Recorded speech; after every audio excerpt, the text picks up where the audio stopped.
I propose that as an entrepreneur, you are in the business of creating new futures, and that for you to begin the work of building and creating your new future, it begins actually with seeing those data points and those ideas and connecting them to begin to structure a new conversation that will ultimately unleash and bring to life that new future. That it begins with creating a new conversation.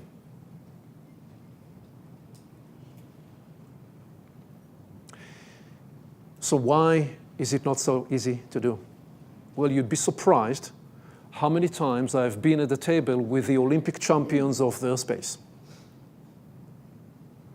Leadership teams in some of the most admired companies in the world,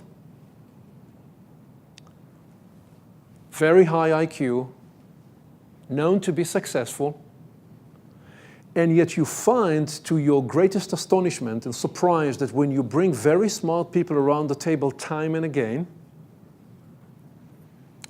they seem to, more often than not, be able to only produce 40 or 50% of their productive and creative capacity.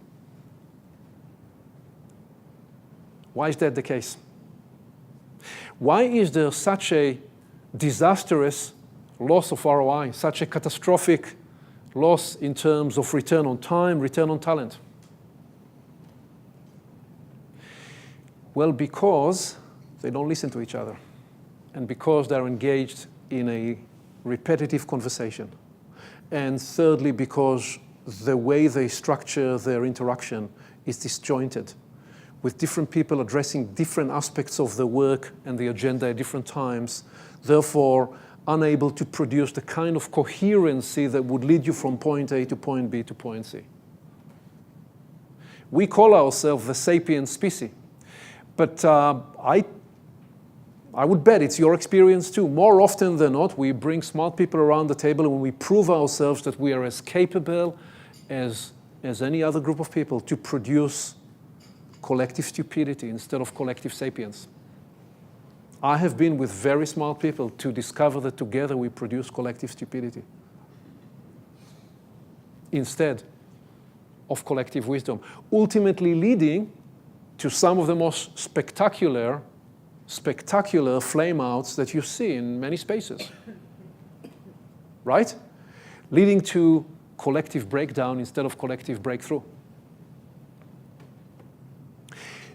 In many ways, that insight, that realization is the drive, the impulse of my work. The reason I wrote this book was exactly for that reason. It's the recognition that if indeed we are to escape collective stupidity and create collective wisdom,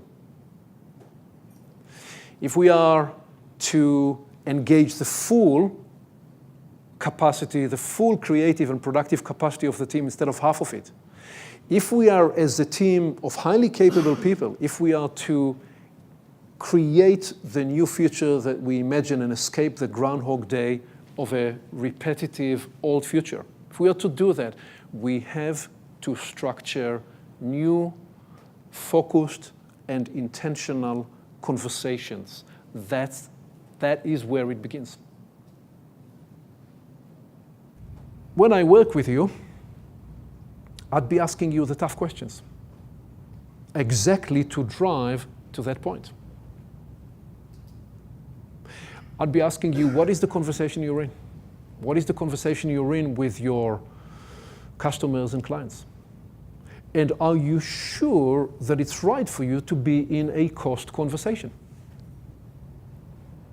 Should you not pivot into a different conversation? Should you not transform a cost conversation into a conversation about quality? Into a conversation about experience? Should you not be, instead of the conversation you're in, should you not develop a conversation around benefits, around experience, around value?